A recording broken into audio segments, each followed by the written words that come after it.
right here, right now, we make a sacred circle.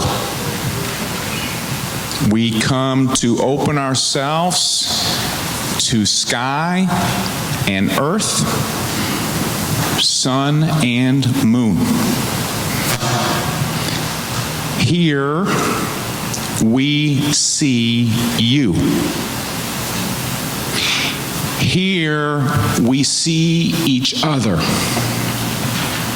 And in doing so, we know that we must take the utmost of care and kindness in all things.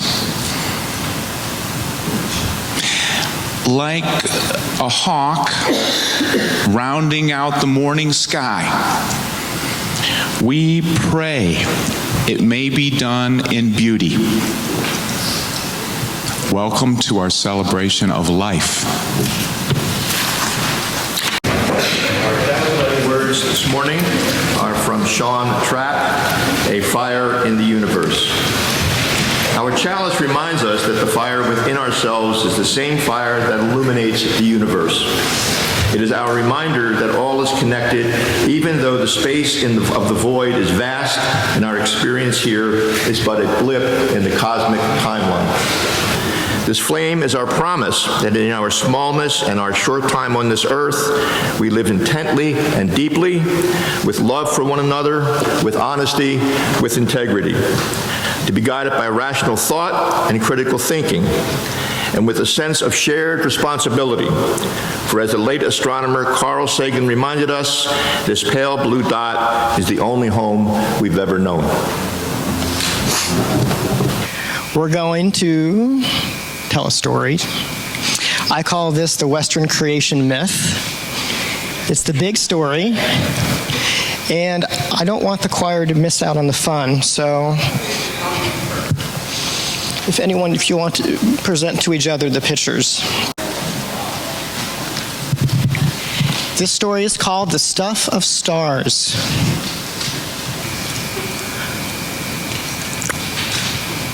In the dark, in the dark, in the deep, deep dark, a speck floated, invisible as thought, weighty as God. There was yet no time, there was yet no space. No up, no down, no edge, no center. No earth with soaring hawks, scuttling beetles, trees reaching for the sky. No you, no me. Only the speck, waiting. Waiting. And then the beginning of all beginnings went bang!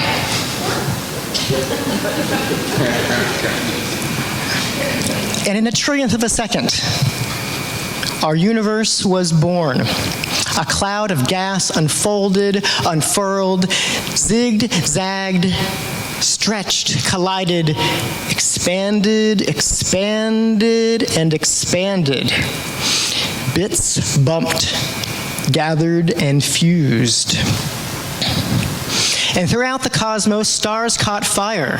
Trillions of stars, but still no planets to attend those stars. And if no planets, then no oceans.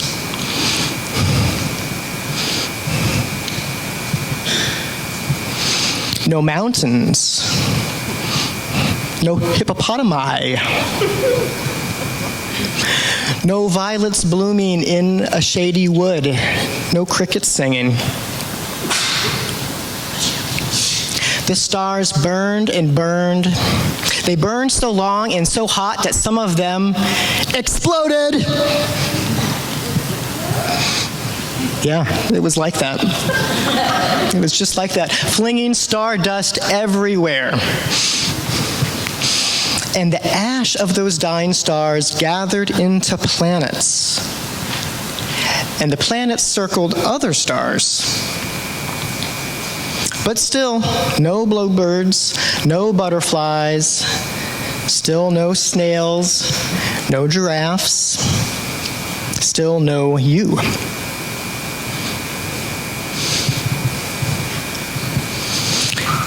The planets closest to their star, they stayed very hot, and the ones far away grew very cold. But one lucky planet, a fragile blue ball that we call Earth, was neither too far nor too near. It circled its yellow star, the one we call the sun, from just the right distance, with just the right tilt to be sometimes warm and sometimes cool. Perfect for turning that starry stuff into mitochondria, jellyfish and spiders, into ferns and sharks, daisies and galloping horses. Again and again, stardust gave birth to stardust. Dinosaurs lived and died, making room for humans. Our great-great-great-grandparents and all before them lived and died, making room for more and more children. Then one day, in the deep, deep dark, another speck floated, invisible as dreams, special as love. Waiting, dividing, changing, growing, until at last you burst into the world. You took a big breath of the same air once breathed by woolly mammoths. You cried tears that were once salty seas. Your hair once the carbon in a leaf.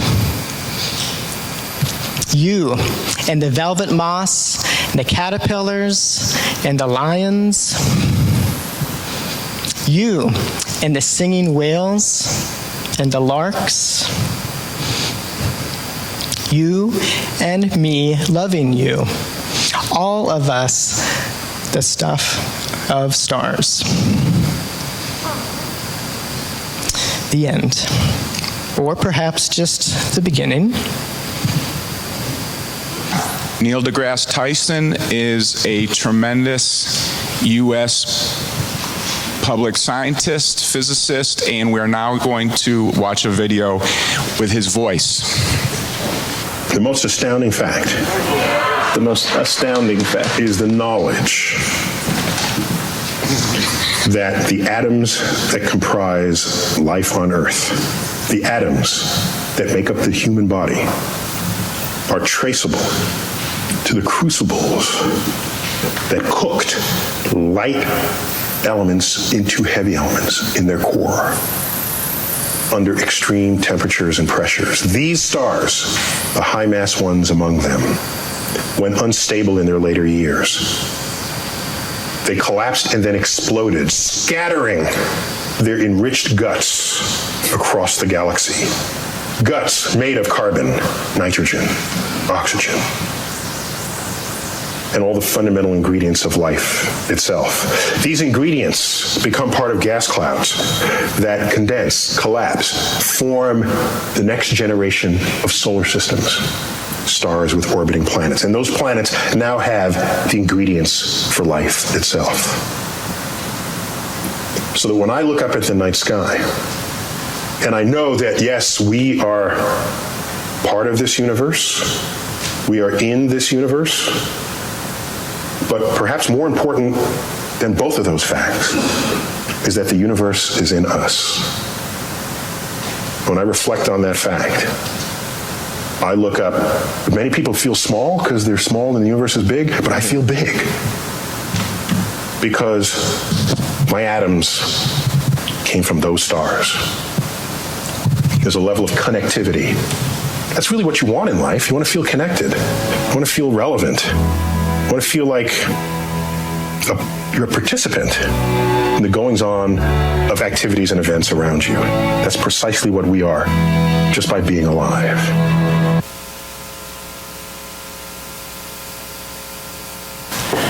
O Spirit that moves in all things, great mystery, whose reach spans beyond the cold, distant edges of our universe and yet is present within the vast subatomic emptiness, coursing through every fiber and every breath of our being and through being itself.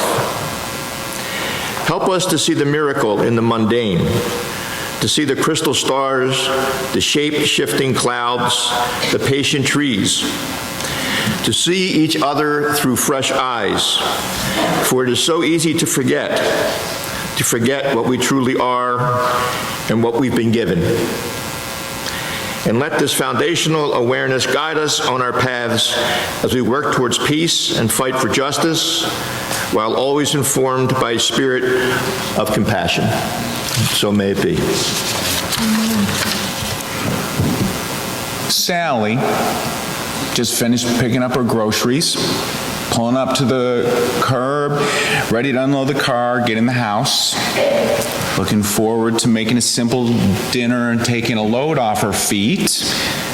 But Sally realized that she forgot to go to the post office to buy the stamps for her holiday card mailing, which she intends to do tomorrow.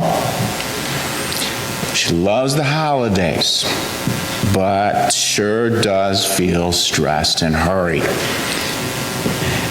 Thankfully, Sally leans into ritual as a way of coping with holiday stress.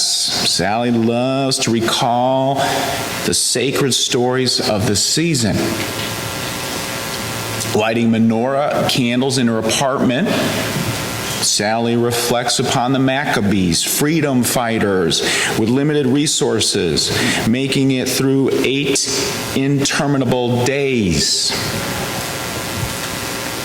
An expansive Unitarian Universalist, Sally celebrates Hanukkah and Christmas. She loves the story of the birth of the humble babe, prophesied to be a great leader of justice and love. But truth be told, Sally's favorite way of cherishing the expectancy of Christmas is tuning into B101, where she loves always looking to hear from Johnny Mathis and Bruce Springsteen. However, after lighting the menorah, grooving to the Christmas radio station, Sally starts to feel stress again, building about her holiday to-do list. Got to get to the baking, the blah, blah, blah. Now, in an attempt to chill out, she starts going downhill a little bit because she goes on to Facebook for too long, see what other folks are doing. Eventually, Facebook pulls her heart to feeling less than other folks who are doing so many other things she woulda, coulda, shoulda. And then she can't help but going on to Amazon to see what she can buy, and one more effort to give herself a pickup. Sally recognizes herself in the Philadelphia Inquirer article she just read, which cites a recently released United Nations report. The report documents the decline of happiness levels in the United States. Studies show, in this UN report, a direct correlation between, on the one hand, high amounts of social media usage and consumerism, and on the other hand, when you do a lot of social media or consumerism, increased depression and unhappiness. I think a lot of us see ourselves in Sally. The spiritual theme of the month is awe. Psychologist Dasher Keltner defines awe as the feeling of being in the presence of something vast that transcends your understanding of the world. Sally's innate wisdom, supported by her Unitarian Universalist faith, informs her that the sacred stories of the season can provide awe, but if they don't, which on many days they don't stir her soul, she can look elsewhere for awe. Well, she thinks, I always did well and loved science in high school. Why don't I go back? There seems to be a lot of cool stuff out there. Neil deGrasse Tyson is always compelling to hear. Why don't I look there? So picks up this book, which I had picked up, 7 Basic Lessons on Physics by Carlo Rovelli. He's a European public scientist, elegant writer.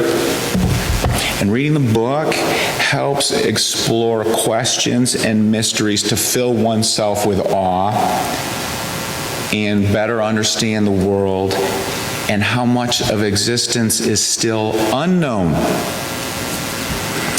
Dr. Rovelli, I'm going to go to the slides here, people. He demonstrates, for example, go to one, would you please? How much of our existence is impacted by how we see the world or envision the world at any given time? The book outlines the journey of human beings along the various visions of our place in existence. So, number 1, human beings at one time had the vision of standing on a flat earth with the sky above. Next, humans had the vision of the sky existing all around the earth, not just above it. Here the earth was a great stone floating in space. Next, Aristotle devised convincing scientific arguments to confirm the spherical nature of both earth and the heavens around it, where celestial objects run their course. Next, Copernicus, who I share a birthday with, February 19th, Kent and Copernicus. Very great, very proud of that. Copernicus showed that Earth is not at the center of the dance of the planets, but the sun is there instead. After that, human beings came to understand that the sun at the center of our solar system is just one star among a huge number of other stars.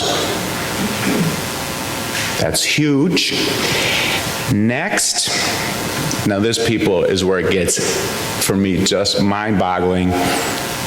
Endless, just blow the doors out right here. Through the Hubble telescope, a dusting of vastly distant dots appear. Each dot is the image of a galaxy containing 100 billion stars similar to our own. Let me say that again. Each dot is the image of a galaxy containing 100 billion suns similar to our own. In the past few years, it's been observed that the majority of these suns are orbited by planets. Finally, we know that this immense elastic cosmos, studded with galaxies and 15 billion years of in the making, emerged from an extremely hot and dense cloud.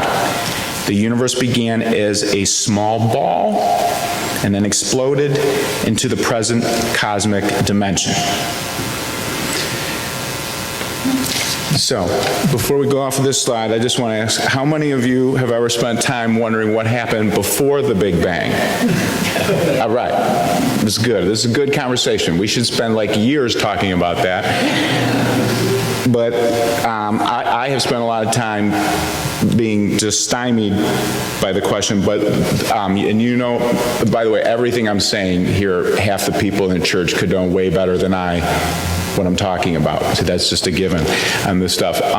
In this book, he says one strong theory is that the universe before 14 or 15 billion years ago had contracted. The other universe before us had shrunk down and then exploded back. So the universes could be like lungs breathing in and out over the course of billions of years.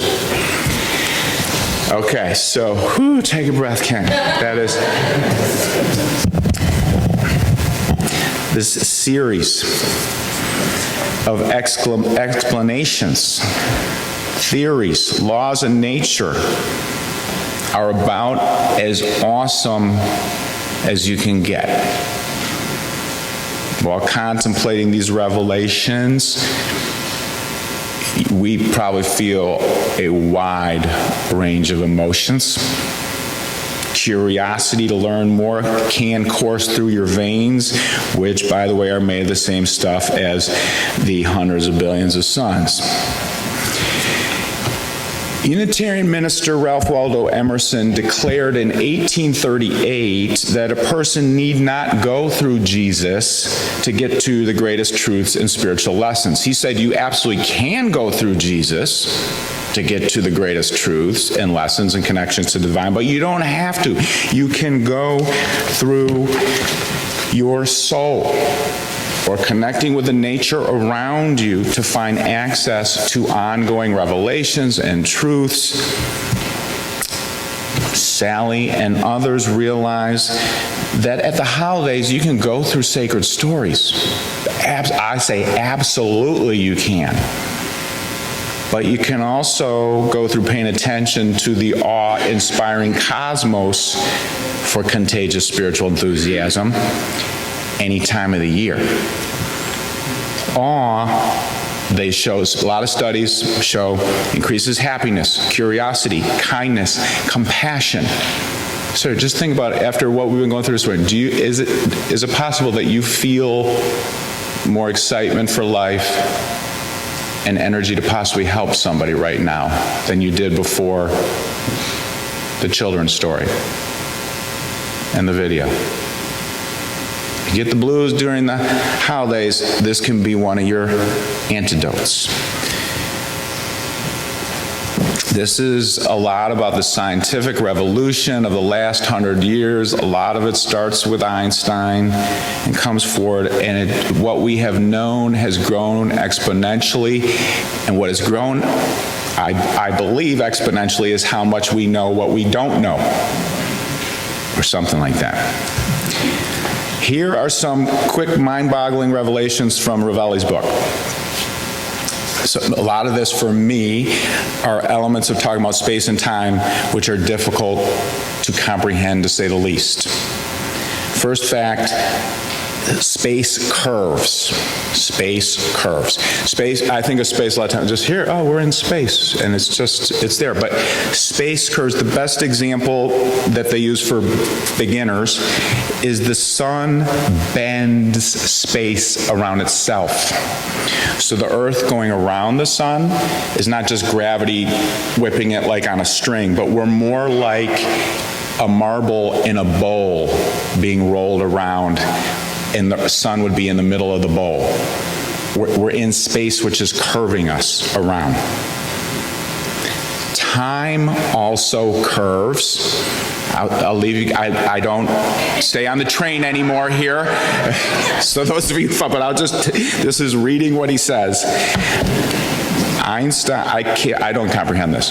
Einstein accurately predicted that time passes more quickly high up than below, nearer Earth. If a person who has lived at sea level their whole life meets their twin who has lived in the mountains, the sibling living higher is older. A bit. I'm grateful in my preparation for the sermon, a number of you have reached out to share your insights and excitement. Richard Clary wrote me an email, which I got his permission to read. A brief summary of Donald Hoffman's new book, The Case Against Reality. Hoffman is a well-respected cognitive psychologist who provides numerous examples, both in descriptive as well as mathematical language, in support of his main thesis. So thank you, Richard, for this. This is the fitness beats truth theory. And it starts with the value and accuracy of Darwin's theory of evolution, which accurately explains the development of living organisms. And nature is primarily concerned with fitness for reproduction, surviving, reproducing. So the pursuit of maximum fitness to survive is not dependent on accurate perceptions of reality, but on perceptions which contribute to surviving. So whatever you perceive that helps you best survive is what you have developed the capacity to perceive. Consciousness is the sum of those perceptions which contribute to your survivability. It's not a representation of objective reality. So to understand, or for someone else to understand, because I don't really understand this, let's take our sense of color, how we think we see and interpret color. Right, Richard? We don't see most of what is contained in a light ray. Only the waves between infrared and ultraviolet. This is because our survivability is not sufficiently dependent upon seeing the rest of them to overcome the cost of dealing with greater complexity.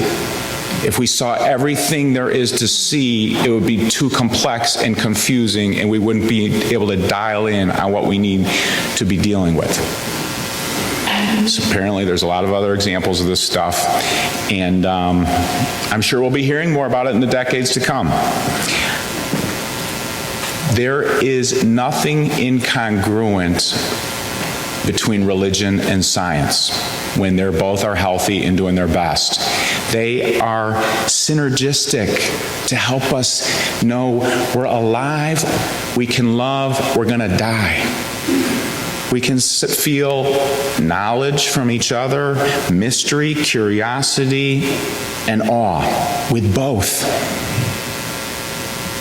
Looking at the visions of how humans thought of ourselves in relationship to the earth and sky over the last 500 years can give energy and humility.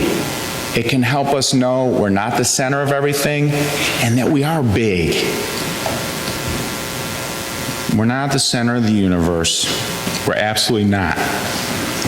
The atoms at the core of human life were the core of carbon, oxygen, nitrogen. All the essential elements of life are in a lot of places. Our atoms were forged in the interiors of ancient stars. We're in the universe is in us. We are a part of something we can barely begin to understand, but we know it's something magnificent. This celebration of life and cosmos can bring us gratitude for being a part of the grandeur of it all. Blessings be. Amen.